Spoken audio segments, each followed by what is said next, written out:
दोस्तों, आज की कहानी है बेटा तुम्हारी बीवी की कैसी की तरह जुबान चल रही है। दोस्तों, कहानी शुरू करने से पहले अगर हमारे चैनल को सब्सक्राइब नहीं किया हो तो कर लीजिए ताकि आपके पास पहुंचे हर रोज नया वीडियो। हे ईश्वर, बहू मुझे पलट के जवाब दे रही है। देख रहे हो आलोक, तुम्हारी बीवी की तेजी तो देखो कैसे जुबान चल रही है उसकी।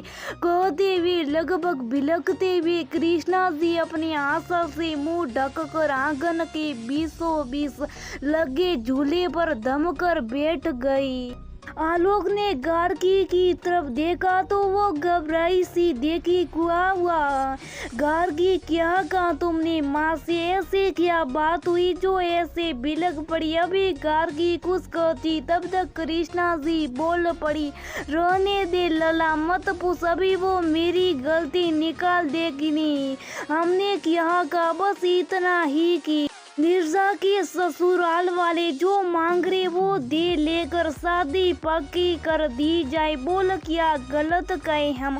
उस पर सार बात समझाने लगी जैसे हमको नो गाँव देहांत से आए। कह दिया तुम बहू हो, तुम क्यों बोलती हो? तो हमें कितना कुछ सुना दिया। लल्ला कहने लगी, मैं घर की बहू हूँ, नौकरानी नहीं। कौन बहू सास से ऐसे बात करती है? बोल जरा।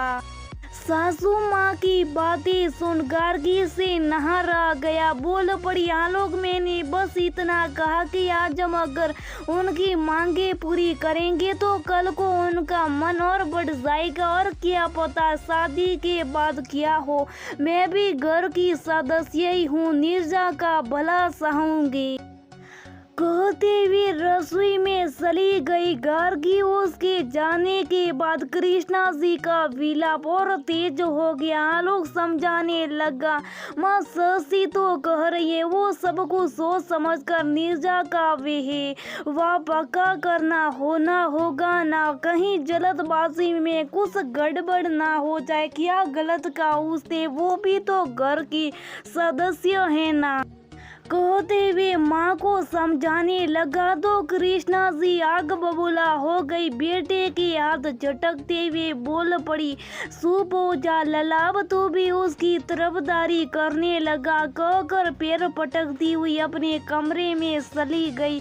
आलोक टंगा सा खड़ा रह गया। पिता चंद्रशेखर जी उसके कंधे पर हाथ रखा और तसल्ली देती नजरों से देखा, जैसे कह रही हो परेशान मत हो। शाम हुई। लगभग ऐलान करते हुए कृष्णा जी ने कह दिया, निर्जा की यहीं शादी हो गई, चाहे उसके लिए मुझे कितना भी खर्च करना पड़े। सोनिया जी कह दीजिए उनसे कल वो आ सकते, हमारी बिटिया को देखने। कह रही थी घर में सभी से लेकिन तीती से नजरें थी गार्गी पर। लड़के वाले कल आने वाले थे। तैयारी शुरू हो गई। जयपुर से मनाए सादरे पर्दे, कुशन कवर निकले गए। शादी के पुश्तैनी बर्तन निकालो से राधा से रगड़ रगड़ कर धुलवा दिए गए।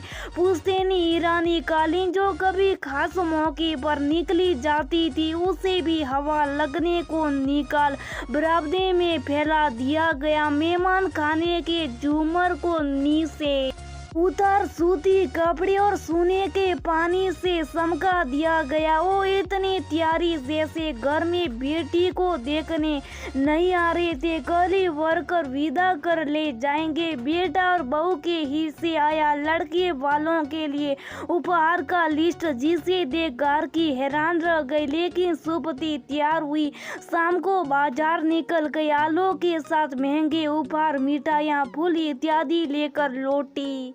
घर की तैयारियां लगभग पूरी हो गई। कृष्णा जी सब कुछ अपने देख रेख में कराया था, कोई और कसर छूटा ना देकर आराम कुर्सी पर बैठ गई। चाय पिया और उपहार दे खुश हुई। सब कुछ वैसा था जैसे उन्होंने बताया था। लेकिन हाँ, गार्गी अभी भी शुभ थी। अब वो सुबह भी उन्हें अपमान सा लगने लगा, लेकिन शुभ थी वो भी।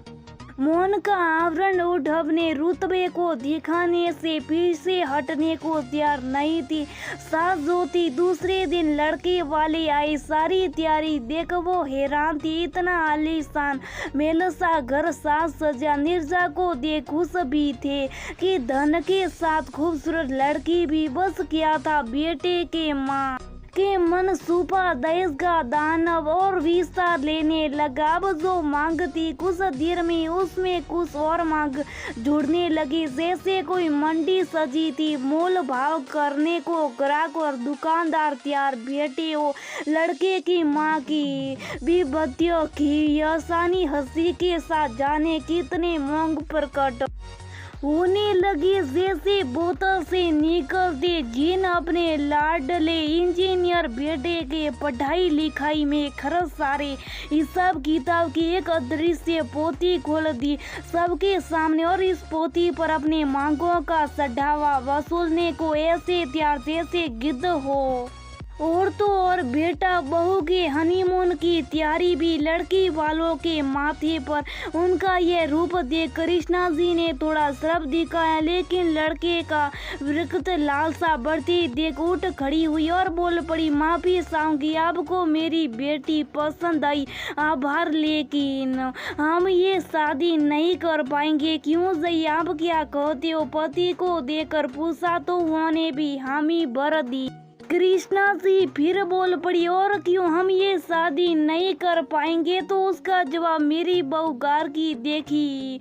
क्यों बहू, क्या कहती हो? सासू माँ के मुंह से अपना नाम सुन उनकी तरफ देखा, उनकी आंखों में उपज आया, अपने लिए मार्तव की नमी को पहचान दिया और झट से बोल पड़ी, हाँ माँ, सही कहा आपने, ऐसे लोभी लोगों के घर अपनी बेटी नहीं ब्याह सकते। हम आपको बेटी दे रहे, आपकी बेटी को खरीद नहीं रहे, और अगर आप बेचने को तैयार है तो फिर आपका बेटा आज से हमारा हुआ मजूर है। तो कहिए। गार्गी का जवाब सुन लड़के वाले तिल मिलाकर उठे और चले गए। कृष्णा जी और परिवार को थोड़ी निराश हुआ, लेकिन सब खुश थे कि ऐसे लोभी परिवार से रिश्ता नहीं हुआ।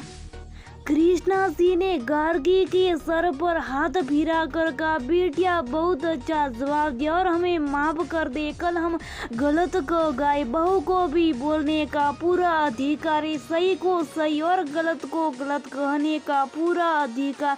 अब एहसास हो रहा है तुमने कल पलट कर जवाब नहीं दिया था। मुझे अब बता, सच का आईना दिखा है जो हमने नहीं देखा, हमें माफ कर दो बेटिया, कहते हुए गार्गी को गले लगा लिया। गार्गी के माँ के प्रस्ताव वाले स्वर में मार्तव की धुन सुनी जो आज तक ससुराल में नहीं सुनी थी। आंखों से निर्जर निर्भय चले दोनों को, एक ही आंखों से प्रस्ताव के तो दूसरे की आंखों से खुशी के। अच्छा जी, आप लोगों की तो पार्टी हो गई, और अब दोनों ने जो मुझे और पापा को सुने वो उसका हिसाब कौन करेगा?